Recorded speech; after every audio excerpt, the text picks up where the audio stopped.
2주의 댓글 들어가겠습니다. 유튜브 바사삭치킨님이십니다. 이번 회차에서 아노라를 주로 다루셔서 저도 인상 깊었던 부분을 좀 더 깊게 말씀드리면, 첫 번째, 상대적 우위. 아노라와 토로스, 간익 이고르 첫 만남에서 아노라는 셋을 아르메니아인이라고 무시하고 이고르는 깡패라며 깔보죠. 아노라는 이 셋보다는 자신이 우위에 있다고 생각했던 것 같습니다. 아노라는 간익과 토로스가 없었다면 이고르가 자신을 강간했을 거라고 이고르 앞에서 말하죠. 멀리서 보면 비슷해 보이는 먼지 같은 인간 군상이었을 텐데 한 끗이라도 자신이 우위라면 상대를 무시하죠. 사실 세상 살다 보면 그런 경우가 덜어도 있습니다. 안타깝게도 그게 인간의 모습이겠죠. 사실 그러면 안 되는데 말이죠. 자본에서 떠날 수 없는 이들, 영화 내내 이반이 제일 비겁해 보였습니다. 부모님께 혼날 거라며 자신의 문제에서 도망치죠. 사실 이반은 부모님께 혼나는 것보다 부모님의 돈을 잃을까봐 그래서 피했던 것 같네요. 아노라도 처음 이반과의 만남에서 이반에게 만날 때마다 돈을 요구하죠. 그러다가 3캐럿 다이아몬드 반지를 결혼 선물로 요구하죠. 아노라도 이반을 사랑하기보다 이반의 돈을 사랑했던 것 같습니다. 밍크 코트와 빨간 스카프도 쉽사리 포기 못하죠. 이고르 토로스 간익이 빨간 스카프로 아노라의 입에 재갈을 물린 장면은 빨간 스카프로 표현되는 자본에 의해 입이 봉해진 듯한 느낌이 드네요. 네. 그러다가 마지막 자신의 인격이 모독되고 모든 것이 부정되는 순간 타인의 자본 보자기를 뒤집어 쓰는 것을 다 포기했던 것 같습니다. 마지막 눈 내리는 찬, 이고르가 다이아 반지를 건넬 때 감정은 정말 여러 번 변곡이 있었던 것 같습니다. 자신이 줄 수 있는 게 성관계밖에 없음을 아노라 자신도 한탄하게 됐던 것 같고, 이고르도 자신이 아노라를 사랑했던 것 같지만 이런 식의 사랑은 아니길 바랬던 것 같고, 정확히 스트릿클럽에서의 돈을 받고 하는 육체적 서비스 같은 성관계보다 더 깊은 사랑을 정신적으로 안정적 연결을 원했던 것으로 보이네요. 그러면서 눈 내리는 풍경은 막을 수 없는 세상의 무언가를 표현했던 것 같네요. 청설도 재밌게 봤습니다. 특히나 사랑을 파동으로 표현한 것 같았습니다. 이 장면. 클럽에서의 스피커를 대보는 장면이라던가 수영장에서 물개를 파동으로 마음 전한다던가 하는 장면은 소리가 들리지 않는 공간에서 농인이든 그렇지 않은 사람이든 똑같이 사랑을 느낄 수 있는 장면이었습니다. 특히나 그런 진동과 파동은 관객들에게 전해지기에 충분했던 것으로 보이네요. 글래디에이터 2도 봤습니다. 다분히 아쉬운 부분도 있었습니다. 그렇죠. 스토리 전개가 허술해 보이는 부분이 아쉽네요. 그렇죠. 특히나 네. 주인공의 마음이 급격하게 변하는 장면은 설득력이 떨어져 보입니다. 네. 그래도 리들리 스캇 감독의 전면 특허인 시대극 전투씬은 인상적이었네요. 다음 주는 히든 페이스, 미망 이렇게 볼 것 같네요. 다음 영상도 기대하겠습니다. 라고 남겨주셨습니다. 네. 뭐 아노라 관련해서는 거의 다 저희랑 저희도- 비슷한 네. 의견이신 것 같아요. 일단. 네, 동의하고 글래디에이터 2도 얘기하겠지만, 얘기하겠지만 아쉬운 부분이 좀 네. 있죠. 청설도 그렇게 좀 더 네. 관객 수가 나왔으면 좋겠는데. 그러게요. 네. 진짜 요즘 한국 극장 가서 100만 넘게 힘든 것 같아요. 네. 너무 힘들죠. 어떻게 베놈은 150만 원 넘었을까? 그것도 참 쿠폰의 영향인가? 아니 그래도 아, 가만해도 말이 안 된다 생각했습니다. 좀 깜짝 놀랐어요. 그래서 히든 페이스가 조금 네. 성적이 나아졌으면 좋겠고요. 네. 두 번째 읽어주시죠. 네, 두 번째 댓글 유튜브에서 라이언 제이님께서 달아주셨습니다.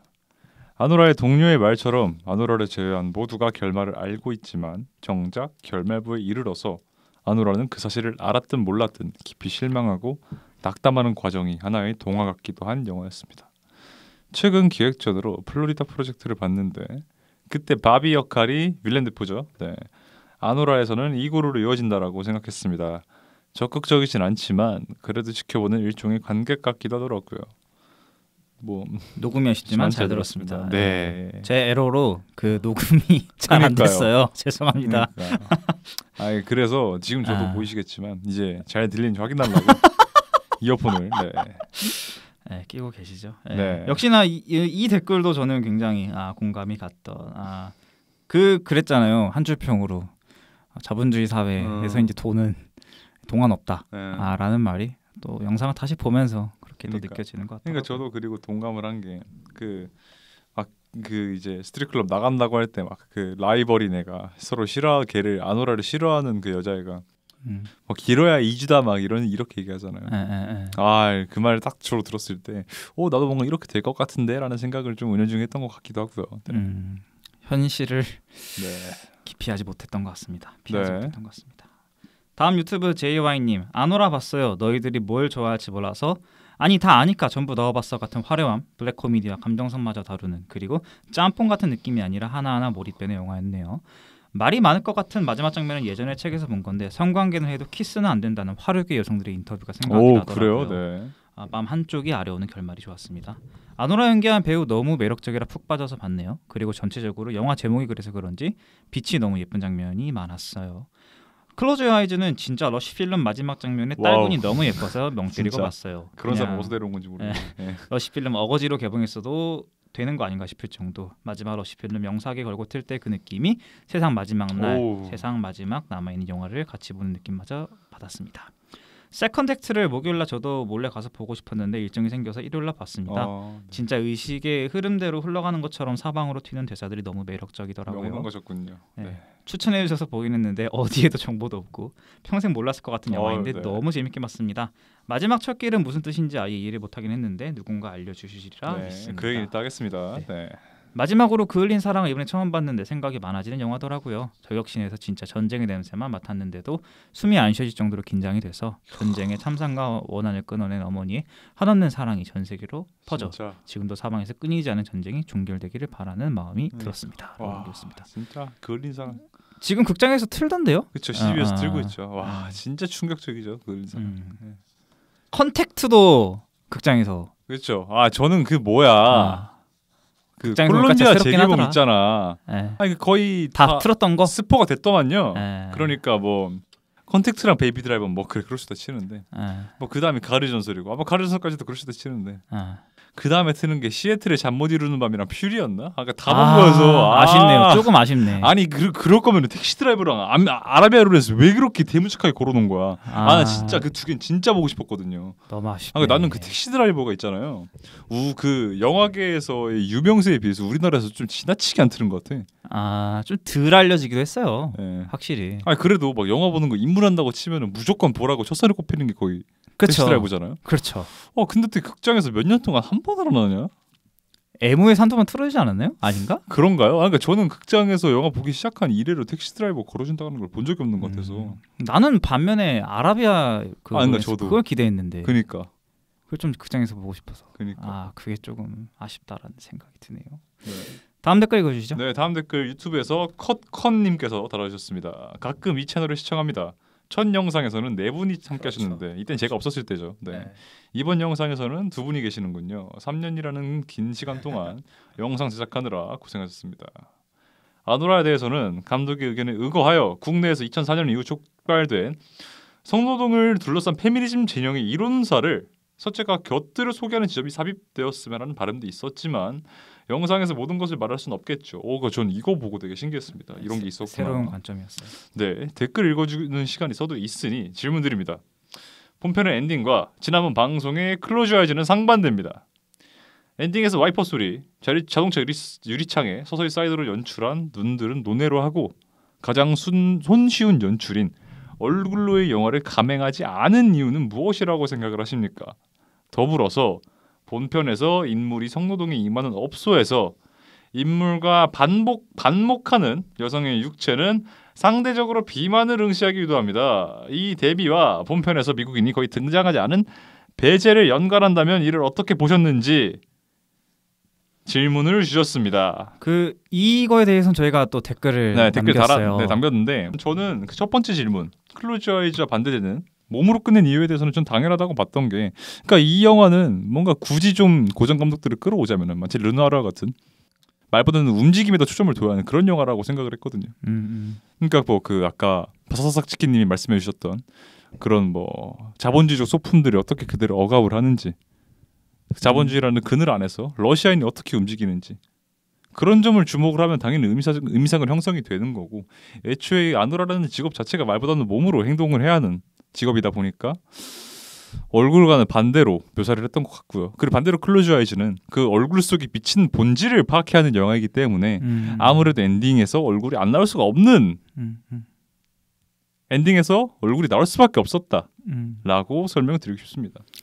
사실 이러한 것들이 그냥 정답이 아니고 그렇죠. 그냥 저희의 생각이고요. 네, 그래서 어쨌든 이걸 하는 이유도 2시간 동안 영화를 보고 각자의 생각을 넓혀 나가자라는 그런 의미에서 하고 있기 때문에 어떠한 댓글도 다 좋으니까요. 네, 비판도 좋고. 맞아요. 질문 많이 달아주시면 감사하겠습니다. 네, 다양한 관점을 서로 넓혀가는 시간을 가져갔으면 정말 좋겠고요. 그러니까 그리고 이렇게 정성스럽게 댓글 달아주시는 너무 감사하죠. 그러니까 저희는 이런 분들 아니면 방송을 못 합니다. 그렇죠. 저희 방송 특성상. 그렇죠. 그러니까 진짜 그러니까 뭐 그렇지. 감사하다는 식으로 말씀드리는 것도 있는데 진짜 물리적으로 못 합니다.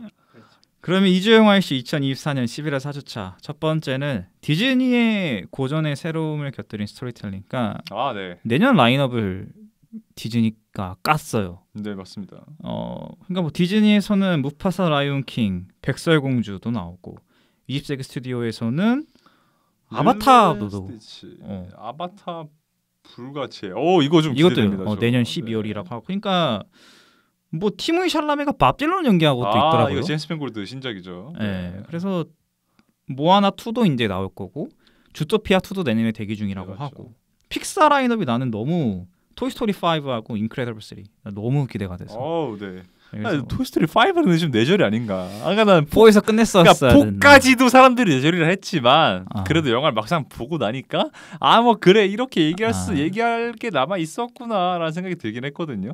근데 5까지 만든다고라는 생각이 들어서 뭔가 조커2 보는 것 같은 걱정 아닌 걱정이 좀 듭니다. 뭐 나는 조커2 좋아했으니까요. 근데 뭐 라인업 보니까 역시 해외 영화들은 정말 짱짱하네요. 그러니까요.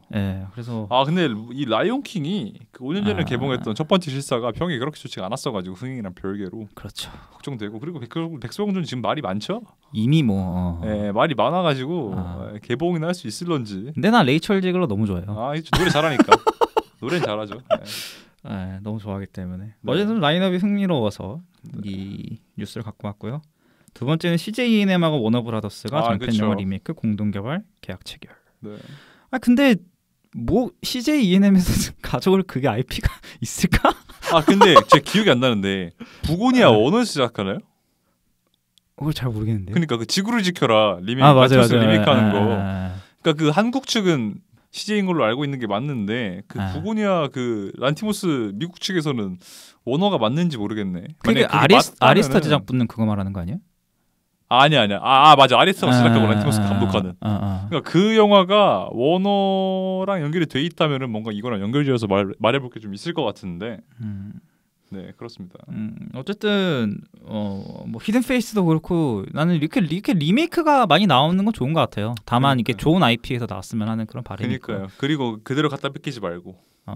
CJ 영화들이 국내에서는 솔직히 최근에 그렇게 평가가 좋지 못했고 하얼빈이 지금 개봉 예정이라고 하죠. 와, 손익분기점 680만. 어마어마합니다. 와, 1000만 못 가면 망한다는 소리죠. 쉽게 말하면. 그러니까 약간 영웅이 작년 개봉했었네요. 그렇죠. 안중근 서사가 한번 재작년 연말이었어요. 안중근 의사의 서사가 또 한 번 더 이렇게 또 배치가 되는 건데. 그러니까요. 그리고 그 베테랑 2 있잖아요. 말로는 손익분기점 넘었지만 아마 CJ 측에서는 당연히 조금 더 기대했을 것 같은데. 당연히 1000만 가냐 못 가냐 이걸로 기대하고 있었을 거예요. 근데 750만이었죠. 750만이어서 살짝 그 사측에서는 아쉽다고 생각하시는 분들도 계실 텐데 한번 이 하얼빈에 좀 기대를 걸어봐야죠. 그리고 제가 흥미로운 글을 하나 또 봤는데 보통 이 연말 연초에 당연 영화들이 많이 나오기 마련인데 지금 연말 연초에 개봉하는 한국 대작이 하얼빈밖에 없다. 라고 하더라고요. 그래서 그 이유를 찾아봤는데 물론 좋지 않은 영화랑 극장 산업에 현황도 있겠지만 오징어 게임 2를 언급하시는 분도 계시더라고요. 그렇죠. 그러니까 그렇죠. 굳이 영화가 안 가고 집에서 오징어 게임을 볼 테니까. 그렇지. 그래서 극장 개봉한 영화가 많이 없다라고 말하시는 분들이 있었습니다. 그렇죠. 26일 개봉이던데 그 오징어 게임 릴리즈가 26일인가? 25일인가 딱 하여튼 딱 크리스마스 시즌이었어. 네. 근데 솔직히 뭐 좋게 보든 안 좋게 보든 대한민국 사람인데 오징어 게임 안 궁금할 수가 있겠습니까? 넷플릭스가 땡길 시기라서. 또 그렇네요. 그쪽으로 또 생각을 해보게 됐네요. 그러면 2주 추천작 2024년 11월 5주차입니다. 진짜 할 거 없습니다. 첫 번째 모아나 2. 와. 감독이 사모아인 감독이라고. 그래요? 이러는 것도 되게 신기하다던데. 1편을 못 봤어요. 그래서 8년 만에 후속작이 나오고요. 네. 좋지 않아 여기 지금. 그러니까 뭐 위시도 그렇고 스트레인지 월드도 그렇고. 그러니까 좀 위시를 보면서 확실히 느낀 것 같아요. PC를 떠나서 그냥 세대 교체가 안 됐어. 저는 보긴 볼 것 같은데 그렇게 큰 기대는 안 되고요. 사실 이 다음으로 소개할 영화가 조금 저는 관심이 가는데 아침바다 갈매기는이라는 독립영화가 개봉합니다. 근데 이게 불도저의 탄소년을 만든 감독님 박윤 감독님 만드셨는데 부산국제영화제 3관왕을 했대요 이번에. 오 그래요. 네. 그래서 이 영화가 한 달이면 된다던 거짓말 계획이 어긋났다라는 그런 타이틀과 윤주상 배우, 양희경 배우, 박종환 배우가 나오는 그런 뭔가 연기의 절정이라고도 볼 수 있고 그러니까 호평이 되게 많더라고요. 아 그래요? 이 영화가 나 잘 몰랐는데. 네. 그래서 아마 다음 주는 제가 개인 사정이 있어서 녹화가 진행이 안 될 것 같긴 하지만 네. 이 영화를 찾아볼 것 같다라는 생각이 드네요. 네. 네. 그러면 2주의 영화로 들어가야 되는데 할 게 없습니다 딱히. 딱히 뭘 파야겠다라는 생각이 그러니까. 둘 다 들지 않았습니다. 그러니까 뭐 위키드 이런 거 할 수는 없으니까. 아니 할 수는 있는데 그러니까 너무 그 10분 컷이니까. 너무 시간이 좀 짧게 소모될 것 같아서 그래서 그냥 저희가 그간 본 영화들 그냥 좀 긁고 왔습니다. 한번 털어보자라는 심정으로 그냥 이번에는 다량으로 한번 털어보겠고요. 네, 그리고 그 녹화 끝나고 같이 영화를 보러 갔거든요. 시네큐브. 네, 시네큐브에서 세컨드 액트. 네, 퀸틴 드피오 신작. 네. 보고 왔습니다. 털어보죠. 네. 그냥 저는 이 영화를 보고 난 후에 결국에는 생각이 잠기셨죠. 네. 네, 생각이 좀 잠기면서 결국에는 현실 끝에는 허구가 있고 네. 허구 끝에는 현실이 다가왔던 라고 루이 가렐이 영화 거의 마지막에 말했었죠. 네. 네. 저 그렇게 영화 자체가 그렇게 다가왔고 또 생각을 해보면 영화 시작할 때는 차가 들어오는 그러니까 현실 속에서 허구로 들어오기도 하고 마지막에는 그 저는 릴이라고 봤는데 그 카메라의 그 롱샷이 유독 많았던. 그러니까 릴인데 의도적으로 좀 약간 필름처럼 보이게 찍은 것 같아요. 네. 필름처럼 보이게도 찍혔을 수도 있고 아니면은 기차의 철길처럼 보이게 찍혔을 수도 있고 영화의 역사로 치환하기 위해서. 그 혹시 라스 폰 트리어 유로파 보셨나요? 아니요. 그 라스 폰 트리어 유로파가 딱 철길 보여주면서 시작을 하거든요. 의도적으로 넌 이제 영화 속으로 들어간다라고 최면을 건다라는 식으로 시작을 하거든요. 그러니까 뭔가 그런 게 생각나기도 하고요. 그렇죠. 네. 그래서 그 마지막에 그게 나왔다는 건 이제 허구에서 현실로 다시 빠져야 될 네. 그런 거를 의미하지 않았을까라고 개인적으로는 추측을 하는데. 아니면은 이 영화에서는 그 약간 연극적인 요 롱테이크 대화씬이 되게 많이 나왔잖아요. 상당히 네. 그 롱테이크 대화씬을 보면은 뭔가 계속 뒤에서 앞으로 계속 가지 않습니까? 뭔가 그거를 촬영할 때 보여줬던 촬영할 때 그들이 실제로 썼을 법한 그 달리를 보여준 것이 아닐까라는 생각이 들기도 하고요. 그 길을 말하는 그 길을 그대로 따라가서 추적하면서 보여주는 것 같다라는 말인 것 같기도 하고요. 그래서 이 영화에 대해서 본격적으로 얘기를 해보실까요 이제? 네. 그래서 결국에는 저는 이 영화의 또 하나 소재는 AI였기 때문에 맞죠. 네. 그러니까 어쨌든 우리는 영화라는 허구를 보았지만 네. 그 안에 있는 캐릭터들은 그걸 AI가 실제로 찍은 현실로 보았다는 지점에서 이런 생각 드는 거죠. 우리 그런 관객들은 AI가 찍은 영화를 어떻게 바라볼 수 있을까? 그러니까. 이걸 진짜 예술로 치환할 수 있을 것인가에 대한 생각이 또 들기도 하고. 그렇죠. 저는 예술이나 이런 서비스 직종 그러니까 어떻게 해야 돼? 간접적으로든 직접적으로든 이거를 수용하는 사람과 이거를 이용하는 사람과 소통을 해야 되는 직종 같은 거 있잖아요. 예를 들면 알바 같은 것들, 서비스업이나 아니면 이런 예술하는 것들은 저는 궁극적으로는 AI가 대체가 불가능하다고 생각을 하는 게 그러니까 그런 거야. 아무리 편하게 대접을 해줘도 결국 인간은 사람과 소통을 하고 싶고 사람과 조응을 하고 싶은데 뭐라고 말을 해야 될까? AI가 아무리 대우를 잘해줘도 사람한테 대접받는다는 느낌이 안 들어가지고 저는 처음에만 사람들이 만약에 AI가 사람 대체한다고 치면은 영화도 그렇고 처음에만 와 개연성 쩐다 완벽해 이렇게 생각하면서도 점점 다시 인간적인 그 면모를 찾게 되지 않을까라는 생각이 든다고 저는 항상 입장을 고수해왔습니다. 그러니까 AI가 만든다면 그만큼 정말 완벽하고 네 그렇죠. 정말 완전한 결과물이니까 우리는 그걸 향해 가야 되는데 오히려 지금 여기는 폴 토마스 앤더슨을 찾고 있고. 그렇죠. 근데 저는 거기 언급된 그 뱅상냉동의 폴 토마스 앤더슨 언급하는 시선 언급된 다른 감독들 있잖아요. 폴 토마스 앤더슨도 그렇고 스콜세지도 그렇고 타란티노도 그렇고 뭔가 AI가 쓴 것 같은 각본인 거예요. 그 얘기하는 것들이 그러니까 뭔가 그런 느낌인가 챗GPT한테 야 지금 미국에서 가장 유명한 영화 감독들 몇 명만 대조하면 첫 선에 나올 것 같은 이름들이잖아요. 그렇죠. 그 이름들이 거기다 더하면 뭐 코엔이라던가 핀처라던가 그렇죠. 놀란이라던가 이런 사람들이잖아요. 뭔가 그런 이름들이 의도적으로 나왔다는 것도 뭔가 AI적인 각본을 표현하는 것이 아닌가라는 생각이 들기도 하고요. 네. 그러니까 우리가 완벽함을 쫓아가려면 AI를 쫓아야 되는데 네. 왜 우리는 그걸 거부감에 드냐라고 물어보면 결국 AI는 예술을 대체하지 못할 것이다라고도 그렇게 생각이 들었어요. 네. 이런 생각도 들었어요. 그러니까 어쨌든 우리가 꿈꾸는 이상 같은 게 있지 않습니까? 네. 결국 그거는 어떻게 보면 아직 다가오지 않는 허구잖아요. 네. 근데 이 영화에서 보면 현실 끝에는 허구가 있고 네. 허구 끝에는 뭔가 현실이 있듯이 우리가 계속 그 허구를 쫓게 되면 그것도 결국 찾아올 것이고 네. 근데 결국 그걸 쫓다 보면 너무 네. 다시 또 현실을 찾게 되고 네. 뭔가 좀 돌고 도는 듯한 그런 우리의 현실을 조금 바라보게 되는 네. 그냥 그렇게 봤어요. 그렇죠. 그리고 그거에 대해서도 저희가 지금 얘기를 했었는데 영화 끝나고 나서 이 영화가 영화 안에 영화가 있는 약간 이런 스타일이거든요. 슬레이트가 한번 중간에 한번 쳐집니다. 슬레이트가 한번 쳐지고 나서 영화 속 영화 촬영 현장이 끝이 나요. 그러고 나서 배우들이 철수를 하고 다시 대화씬이 이어지는데 그 대화씬이 영화인지 아닌지에 대해서 좀 논의를 많이 했던 것 같습니다.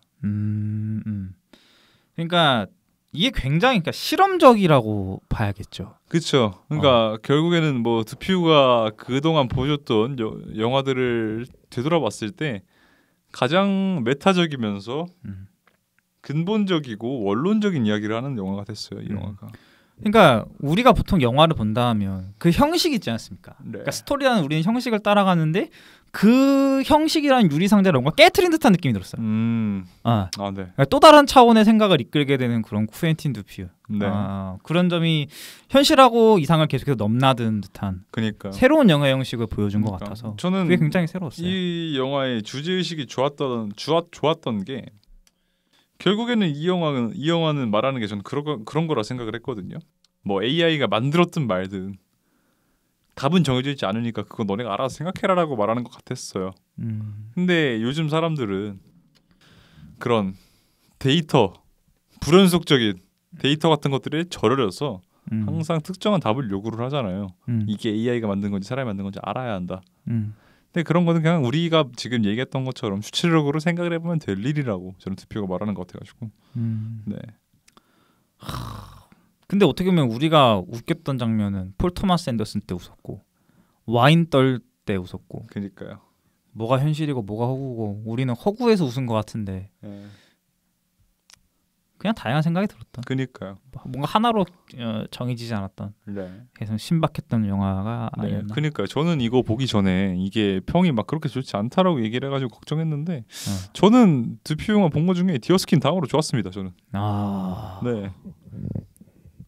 저는 사실 그런 느낌의 영화를 좀 원했는데. 네. 정해진 형식 안에서 그렇죠. 가지를 뻗쳐나가는 그런 영화를 원했는데. 어쨌든 그러니까요. 현우님 그때 웃겼던 게 보고 나서는 그냥 그랬다고 했는데 보고 나면서 생각을 계속 하시면서 감탄사를 내뱉으시더라고요. 이야 하면서. 좋게 보신 건지 안 좋게 보신 건지. 좋게 본 거죠. 그러니까 좋게 봤다. 생각이 많아지는. 그러니까 저도 두피 영화 중에 가장 좀 생각을 많이 하게 된 그런 영화 같았어요. 저도 이게. 네. 그럼 세컨드 액트는 여기까지. 네. 글래디에이터 2. 네, 보셨죠? 네, 봤습니다. 논란의 글래디에이터 2. 일단 첫 번째 의견. 너무 고찰이 덜 됐던 것 같아. 루시우스에 대한 고찰이 너무 덜 됐던 것 같아. 그리고 일단 이 영화 보면서 사람들이 반응 많이 한 게 그거예요. 차라리 2편을 찍으면 막시무스의 과거를 보여주지 왜 궁금해하지도 않을 막시무스 아들 얘기를 보여주냐라고 하는 말들이 많았어요. 그만큼 루시우스라는 캐릭터가 매력이 없게 찍혔다는 거겠죠. 네. 그러니까 결국에는 이거는 영화상에서도 불어넣지만 분노가 키워드예요. 네, 맞죠. 그래 어떻게 보면 조금 관객한테 좀 우겨 넣는 듯한 느낌인데. 그쵸. 그러면 이 분노의 원천은 도대체 뭐냐라는 거야. 나를 버린 것에 대한 분노가 원천인 건지 아니면 내 아내를 죽인 게 원천인 건지 그것조차 지금 제대로 정해지지 않은 채 인물은 여리 갔다가 저리 갔다가 근데 갑자기 뭐 복수한다고 하죠 뭐. 그러니까 뭐냐고. 이상하죠. 그래서 만약에 진짜 복수를 하고 인물이 뭔가 분노에 찬 인물로 표현할 거라면 전 첫 장면이 그 전쟁 씬으로 나와서는 안 됐다고 생각해요. 그러니까 이렇게 엄마에게서 버려지고 이 사람이 서서히 분노가 쌓아오는 그 과정을 30분 동안 풀었어야 되는데 네네네. 뜬금없이 전쟁 터트리고 다시 와이프 죽고 네. 똑같이 1편에서 했던 것처럼 노예처럼 끌려가는 그 모습이 나는 너무 잘 찍긴 했으니까. 지루하더라고. 아. 그게 너무 전쟁도 너무 CG 떡칠 느낌이 들어서. 그것도 맞죠. 시네마의 미래를 보여준 게 아닐까요? 네. 그래서 좀 실망이었습니다.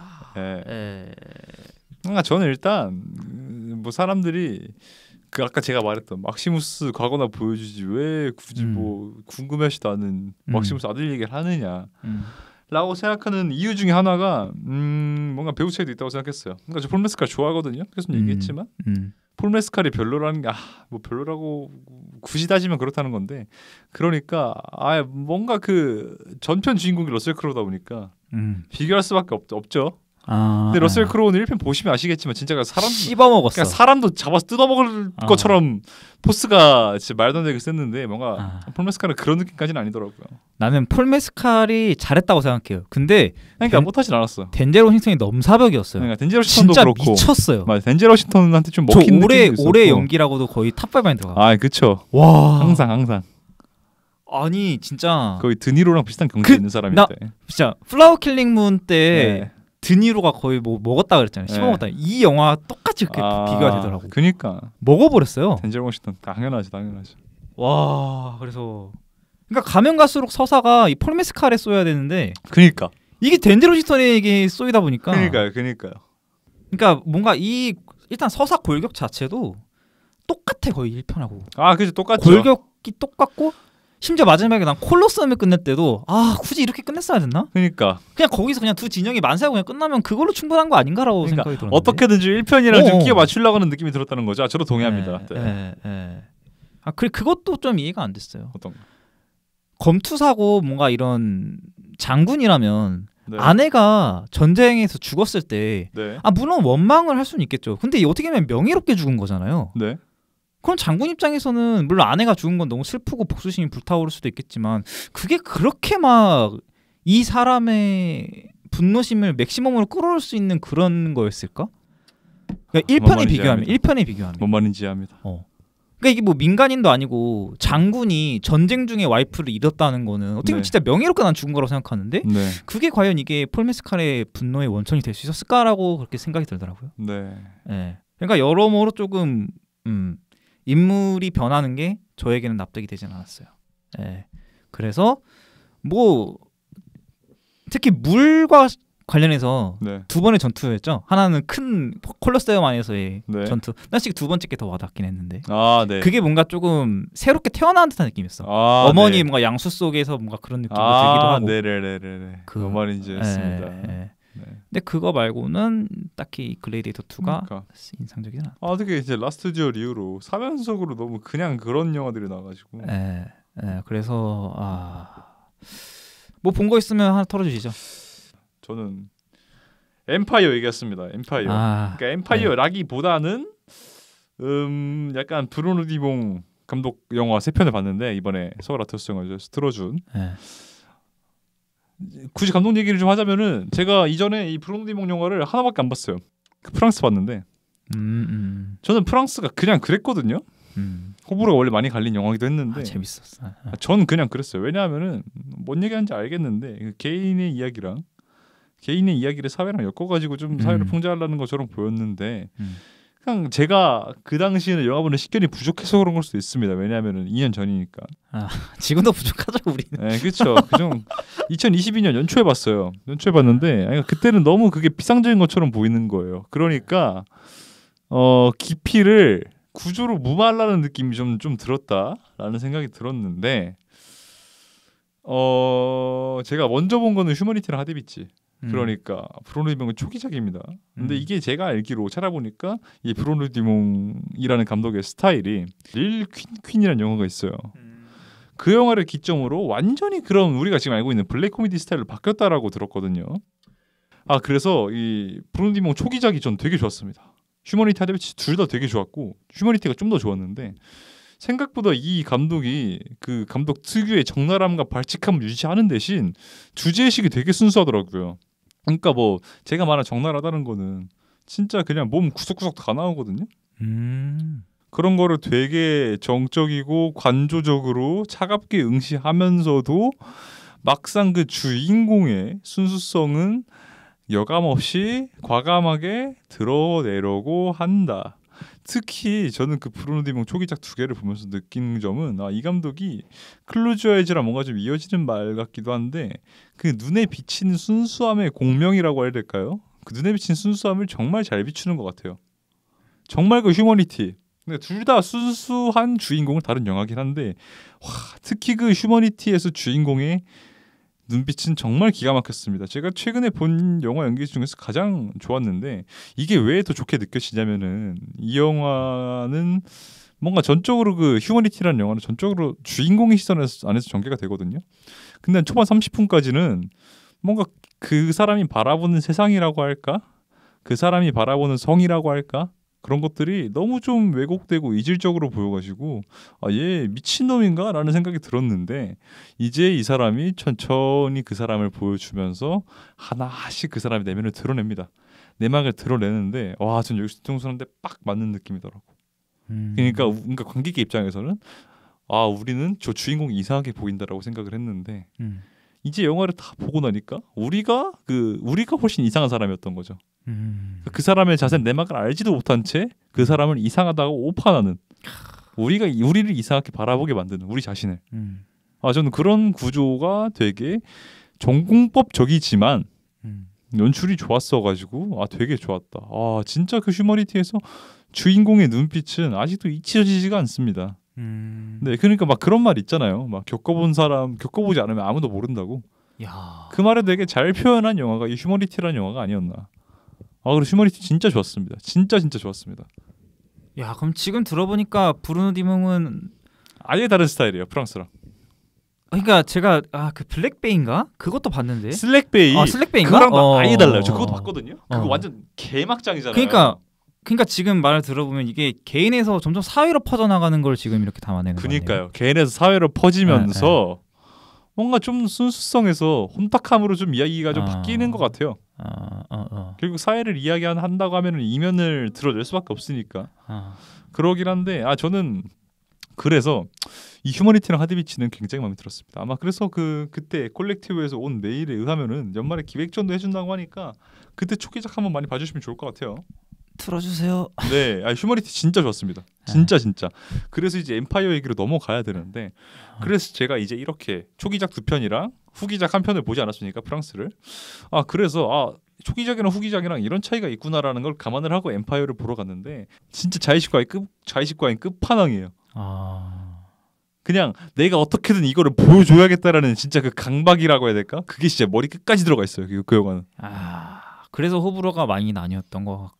네, 맞아요. 근데 저도 자의식과잉 많이 들어간 영화 별로 안 좋아하거든요. 그런데 엠파이어는 오히려 호였던 게 뭔가 선민의식을 가지고 자의식과잉을 끌고 간 게 아니라 나 모르겠다 하면서 그냥 진짜 갈 때까지 가버린 그런 느낌이라 그래서 저는 오히려 어이가 없어가지고 웃겼습니다.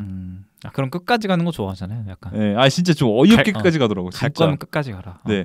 그런데 또 웃긴 거는 더 신기한 건 그거였어요. 주제의식은 초기작이랑 비슷했어요. 브론 리몽이 영화를 만들 때 생각하는 가장 큰 2가지는 그거 같아요. 결국 인간의 정신과 육체의 불가결성, 그리고 인간다움이라는 가치의 소중함이라고 생각을 했어요. 근데 첫 번째, 인간 육체의 불가결함이라고 한다면은 막 그런 거 있잖아요. 우리는 결국에는 막 구원을 받아야 된다. 막 종교적인 이야기를 하면서 막 우리는 나중에 죽어서도 막 선에 이르를 수 있다. 극락에 당도할 수 있다. 이런 얘기를 하는데 브루노 디몽은 이런 걸 아예 부정을 합니다. 특히 하드비치 같은 영화는 아예 대놓고 종교 영화거든요. 그 영화도 말하는 게 어떠냐면은 그 하드비치라는 영화에 나오는 주인공이 완전 독실한 크리스찬에다가 막 딱히 다른 사람들이랑 어울리는 거를 싫어해요. 그냥 혼자 고립된 상태로 구원에 다다르려고 하는데 결국에 그 영화의 마지막 장면을 보면은 결국 어떤 인간이든 아무리 아무리 종교에 헌신하고자 하고 아무리 독실하더라도 인간의 육체가 없고 그 인간 육체의 주변에 사회화라고 해야 될까? 함께하는 사람이 있다는 그런 인간다운 가치가 존재하지 않으면은 결국 구원에 다다를 수 없다라고 이야기하는 것 같더라고요. 휴머니티도 그렇고. 휴머니티도 결국에는 그 변태적으로 보이던 주인공이 후반부에 얼마나 성자와 같은 인자함을 지닌 사람인지 드러나고 났을 때는 그 주변에 사람들이 그래도 어느 정도 있는 것을 보면서 아 그래도 확실히 이 영화는 인간다움의 가치와 그런 육체의 소중함이라고 해야 되나? 뭐 육체와 영혼의 불가결성이라고 이야기할게요. 그러니까 좀 더 쉽게 말하면은 아무리 영적으로 구원받아도 육체 없이는 안 된다라고 말을 하는 거죠. 그러니까 그 이 두 가지 가치를 이 두 가지 디몽이 말하고자 하는 감동론적 메시지를 엠파이어에도 끌고 갔을 때 웃긴 거는 또 이 두 가지 가치가 정확히 들어가요. 정확히 들어가요. 그러니까 엠파이어가 쉽게 말하면 그런 거예요. 이 영화가 자의식 과잉이라고 하는 게 SF 영화잖아요. 근데 SF라고 하기도 뭐한 게 이 영화에서 보여진 CG들이 뭔가 좀 제 생각은 그겁니다. 이게 좀 영화 주제랑 연결되는데 좀 대놓고 AI를 많이 쓴 것 같은 느낌이 들었어요. CG를 구현하는 데 있어서. 보시면 뭔 말인지 이해 가실 겁니다. 근데 이 영화에서 외계인 집단 둘이 주인공이에요. 근데 외계인 집단의 이 타이틀이 뭐냐면요. 한쪽은 0이고 한쪽은 1이에요. 숫자 0, 한쪽은 숫자 1이에요. 이거 뭐겠어요? 이거 디지털 언어잖아요. 이진법. 0과 1이잖아요. 그러니까 저는 얘네들이 외계인이라기보다는 그냥 디지털 안에 존재하는 그냥 무언가 같은 것들이에요. 무언가 같은 거예요. 근데 그 디지털 안에 존재하는 존재들이 인간의 몸을 얻어가지고 지구에서 어떻게 하려고 하는 그런 얘기거든요. 그런데 어쨌든 봐보세요. 디지털은 인간과 전혀 반대되는 속성을 지니고 있지 않습니까? 그러니까 예를 들어서 인간이라고 하면은 숫자로 굳이 따지면 약간 51대 49와 같은 저는 그런 존재라고 생각을 하거든요.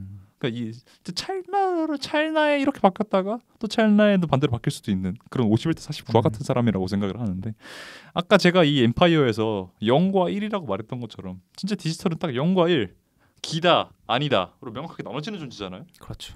근데 이 디지털화된 존재가 인간이 육체를 얻으니까 점점 인간화되는 모습을 잘 보여줘요. 이 영화가. 그리고 반대로 이 영화에서는 인간이었던 사람이 디지털화되는 모습도 보여주거든요. 그러니까 웃긴 거죠. 디지털이었던 존재들은 인간의 육체를 얻음으로써 인간이 되고 싶어 하는데 인간인 사람들은 오히려 디지털화 되고 싶어하는 것 같다. 기계가 되고 싶어하는 것 같다. 라고 말을 하는 것 같더라고요. 그래서 이 과정에서 상당히 연출을 잘한 게 섹스의 묘사거든요. 이 영화에서 섹스가 되게 중요하게 2-3번 나오는데 결국에는 이 영화에서 브론 디몽이 말하기를 가장 인간다운 행위 중에 하나로 섹스를 선정을 한 것 같았어요. 엄청 격렬하게 표현을 하거든요. 그러니까 그거를 통해서 이 디지털화된 존재들도 이 기계들도 결국에는 이렇게 인간의 육체를 얻고 나니까 서로의 몸을 원하게 되고 정말 인간이 되고 싶어하는 건가? 라는 생각이 들고 그런데 그 아까 말씀드렸던 디지털화 되고자 하는 인간의 모습을 보면은 계속 스마트폰 들고 있고 그냥 우리 현대인들이 흔하게 보고 있는 현대인들의 초상을 보여주거든요. 그 인간들이 디지털한테 잠식을 당하니까 어떻게 기계가 되고 싶어하는지를 보여줘요. 그러니까 완전 반대된다는 거죠. 근데 아까 제가 말했던 디몽의 감동론적 주제와 연결을 해보자면은 인간다움이라는 가치가 이렇게 기계들도 탐할 정도로 중요한 가치인데 현대화된 사람들은 남의 떡이 더 커 보인다는 속담 따라서 이 인간다움이라는 존엄한 가치를 버리려고 하는 것 같다. 라고 디몽이 말하는 것 같더라고요. 그러니까 뭐 이렇게 까보면은 뭐 그렇게 뭐 얕지만은 않고 오히려 좀 숭고한 주제라고도 할 수 있는데 진짜 이 주제를 진짜 얼척없게 표현을 해버리니까 웃기더라고요. 야, 순환론적 이야기. 네, 그래서 엠파이어도 좋긴 했는데 저는 그 초기작이 더 좋았습니다. 네. 다음은 지금 가장 핫한 논란이죠. 히든 페이스 얘기를 조금 해봐야 될 것 같아요. 와우. 일단 네. 극장 후기 좀 얘기해 주시죠. 에? 극장 후기 좀 자세히 얘기해 주시죠. 그 앞에 앉았다니까요. 그러니까 어떤 남성 한 분이 앉았는데 내가 C열에 앉았으니까 그분이 B열에 앉았는데 한 3-4번 왔다 갔다 하더라고요. 근데 뭐 어쨌든 그건 모르지 뭐 나는 뭘 했는지. 그렇죠. 뭐 3-4번 왔다 갔다 했다라는 걸 상황이 너무 웃겨가지고. 그랬고 맨 앞에 앉아 있던 남성분이. 근데 어쨌든 영화 자체가 일단 홍보가 너무 자극적으로 노출에만 쏘여 있다 보니까 그렇죠. 이거에 대해서 조금 우려심이 컸고 영화의 퀄리티도 그렇게 안 받쳐주면 이게 더 심해질 것 같은데 생각이 들었는데 저는 개인적으로 느끼기에는 소재는 되게 좋았던 것 같아요. 그러니까 확실히 리메이크할 가치가 있었고 궁금했어요. 이걸 과연 박찬욱의 카메라나 스콜세지의 카메라였다면 이건 또 어떻게 그려졌을까라는 생각이 들 정도로 굉장히 끌어당기는 매력은 있는데 문제는 뭐냐면 우리 보통의 가족에서 느꼈던 것처럼 그러니까 뭔가 지나치게 친절한? 아니 올드해요. 그러니까 필체가 막 그랬잖아. 텍스트가 올드하다고. 그 그러니까 텍스트 자체가 고딩들이 요즘 고딩이 뭔 그런 말을 하냐 그랬었잖아요 저희가. 그러니까 뭐 술이 막 술술 넘어간다라든지 뭔가 그런 식의 텍스트나 연출 방법이 난 솔직히 너무 올드하다 느껴졌고 특히나 그 초반에 그 박지현 배우를 담아내는 카메라들이 굉장히 대상화적입니다. 그러니까 모두 너무 막 관능적으로 막 담아내려고 하고 카메라 그냥 진득하게 머물러도 좋은데 굳이 막 카메라 나누고 그거 하느라 자극적이게 보이려고 안 달란 느낌이에요. 조금 약간 좀 그런 느낌이 저는 그렇게 들었어요. 이해했습니다. 그리고 연기적인 부분도 저는 전종서 배우 버닝이 생각날 정도의 박지현 배우가 정말 한번 스텝업을 하지 않았나 이 영화를 계기로.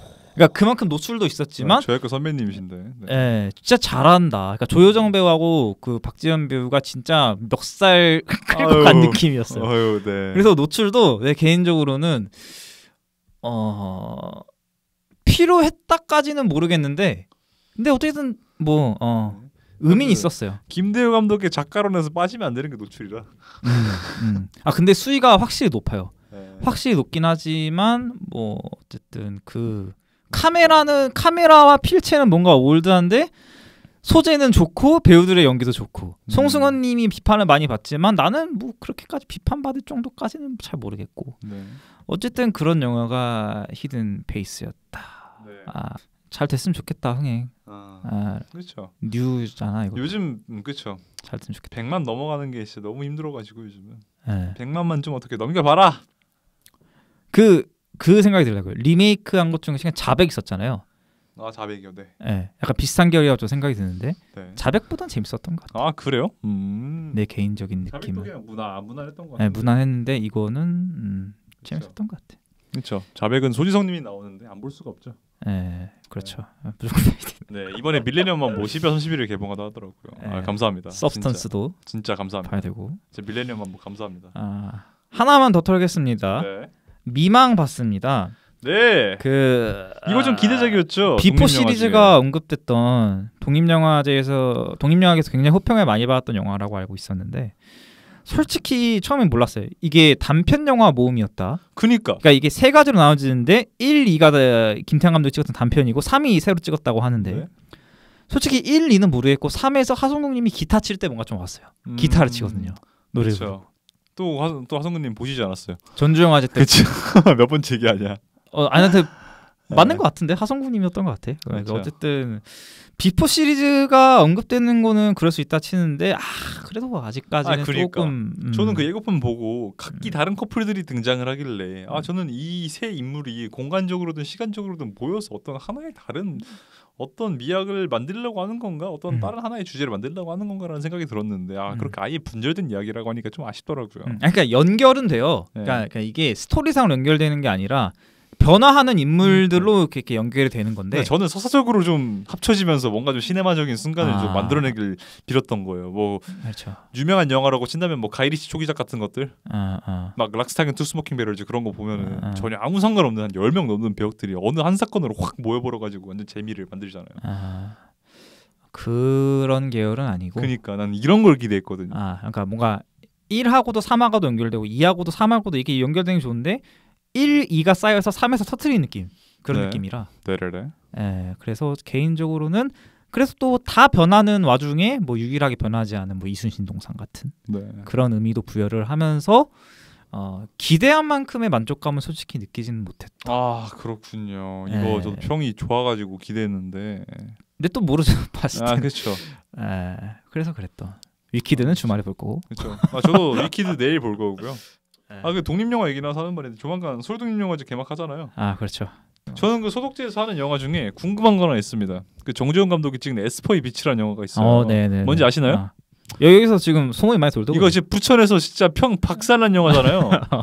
상영관 보는데 영화 끝나니까 한 절반 나가 있었다는, 박수도 안 나오고. 아 그렇군요. 네, 호불호가 진짜 시계 갈리는 영화더라고요. 근데 소독제에서 상영한다고 해가지고 저는 오히려 궁금해졌습니다. 그치, 그런 영화도 오히려 궁금해졌습니다. 그런 런타임 영화도 2시간 반인가? 네. 그렇고요. 이미지도 좀 비범한 면들이 있더라고요. 네. 그리고 찾아보니까 단편 섹션에서 어김없이 박수영 감독이 또 신작을 냈습니다. 진짜 대단하네요. 어떻게 그렇게 영화 빨리 찍을 수 있을 정도로 그렇게 영화를 쉽게 만드는 감독도 아닌 것 같은데, 빠르게 찍을 수 있는 감독도 아닌 것 같은데. 이야기를 보면. 그러니까 이야기도 그렇고 카메라도 보고 그렇고 화면도 보고 하면은 절대 그렇게 빨리빨리 찍을 수 있는 감독이 아닌 것 같은데 매년 계속해서 나옵니다. 네, 그래서 좀 신기했어요. 네. 근데 저는 이분이 다섯 번째 흉추 막 그렇게 호는 아니었는데 어쨌든 저는 가능성은 확실히 있다고 느꼈거든요. 우리나라에서 없던 세계 찾아봐도 힘들어요, 그런 거는. 저는 다섯 번째 흉추가 재미와 호불호를 떠나서 진짜 흥미롭게 보긴 했거든요. 진짜 흥미로웠거든요. 그래서 제가 아까 말씀드렸던 그 에스퍼의 빛을 만든 정재훈 감독을 좀 주목하고 있는 것 같기도 하고요. 네. 뭐 또 털어주시죠. 뭐 하나 더 있습니다. 전쟁의 크리스마스 어제 봤는데, 네. 이거 저는 7점 줬는데 막 세간의 명작이다 이런 건 아니고요. 볼만했습니다. 볼만했고, 제가 보면서 좀 되게 신기했던 포인트가 하나 있는데, 이 영화에서 기타노 다케시가 좀 되게 중요한 역할로 나오잖아요. 기타노 다케시가, 그러니까 이 영화가 83년 영화인데 제가 알기로 기타노 다케시가 감독 데뷔를 88년인가? 그남중포카다로 한 88년인가 89년에 한 걸로 알고 있는데, 기타노 다케시가 이 오시마 나기사의 영향을 좀 많이 받은 것 같다는 느낌이 들었어요. 미장센이라던가 카메라의 빛을 좀 형성하는 기법 같은 것들이 좀 되게 기타노 다케시가 생각이 나는 느낌이었습니다. 네, 그리고 뭔가 이 영화의 주제의식을 굳이 말하자면은 저는 뭔가 이 영화가 되게 끊기거든요. 끊긴다. 그러니까 뭔가 좀 편집이 자연스럽게 이어진다는 느낌이 잘 안 들어요, 이 영화가. 그래서 저는 분명히 이게 의도가 있을 거라고 생각을 했어요. 그리고 그 유명한 루치 사카모토 음악 있습니까? 음악 있지 않습니까? 그런 것도 되게 뜬금없이 등장하고 여러 번 등장하거든요. 근데 뭔가 이런 것도 좀 기타노 다케시랑 닮아 있는 것 같기도 하고. 네, 그래서 왜 이렇게 만들었을까라고 생각을 해봤을 때, 저는 이런 것들이 다 불협화음이라고 생각을 했어요. 그러니까 이 영화는 결국에는 뭐라고 말을 해야 될까? 보셨죠? 아직 안 봤어요. 뭔가 그러니까 전쟁 영화잖아요. 전쟁 장면이 거의 안 나오긴 하지만 전쟁 영화인데, 사람이 살아 있을 때는 전쟁과, 그러니까 그들이 만난 지 얼마 안 됐으니까 사람들이 육신이 살아 있을 때는 영혼이 맞닿지가 않고 거기다 전쟁이라는 사회적 배경이 가로막고 있는데, 반대로 전쟁이 끝나고 얘네들도 연이 쌓여서 어느 정도 유대감을 갖게 됐을 때는 육신이 사라져 없다는 거죠. 그러니까 이런 항상 어긋나 있다는 거예요. 삶이라는 건 항상 어긋나 있다는 거를 영화 속 불협화음을 통해서 보여주려고 한 것 같았어요. 그래서 저는 이 감독이 말하고자 하는 게, 그런 불협화음 속에서도 보여지는 진짜 특정 몇몇 장면에서의 시네마적인 순간들이 몇 개 있거든요. 그러니까 저도 이 영화 7점을 준 게 그 몇몇 시네마적인 장면 때문에입니다. 와, 진짜 그 몇몇 장면은 엄청나요. 그러니까 그 일부러 그렇게 찍은 것 같다는 생각이 들었던 거예요. 저도 그래서 이렇게 아름답게 찍을 수 있는데도 굳이 그렇게 편집을 일부러 어색하게 했다는 점이 전 그게 의도 같았습니다. 그래서 이 영화를 봤을 때 저는 느낀 주제의식이 불협화음 속에서 화음 찾기라고 느꼈습니다. 우리 인생은 불협화음인데 그 안에서 그런 신락 같은 조화의 여지를 찾아 나서는 것이 인생 아닌가라고 오시마 나기사가 말하는 것 같았어요. 네, 이 정도입니다. 다음 주는 제가 일이 있어서. 맞습니다. 그럼 다다음 주에 돌아올 텐데, 다다음 주는 아마 아들들로 돌아올 것 같습니다. 그 아들들 감독 이름이 기억이 안 나는데 그 감독 전작이 더 길티, 평 되게 좋은 영화였죠. 더 길티 감독 신작에다가 베를린 경쟁이었으니까 한번 좀 기대를 하면서 보는 걸로 하고, 아마 그 다음 주는 서브스턴스가 되지 않을까. 그렇겠죠. 네, 참고로 저는 다음 주에 시네큐브에서 서브스턴스 보니까 네, 알아보시면 인사해 주시면 감사하겠습니다. 영일이들 2주 다양한 영화들 만나봤고요. 네. 다음 주는 한 주 쉬고 다음 주에 아들들로 돌아오도록 돌아오도록 하겠습니다. 하겠습니다. 감사합니다.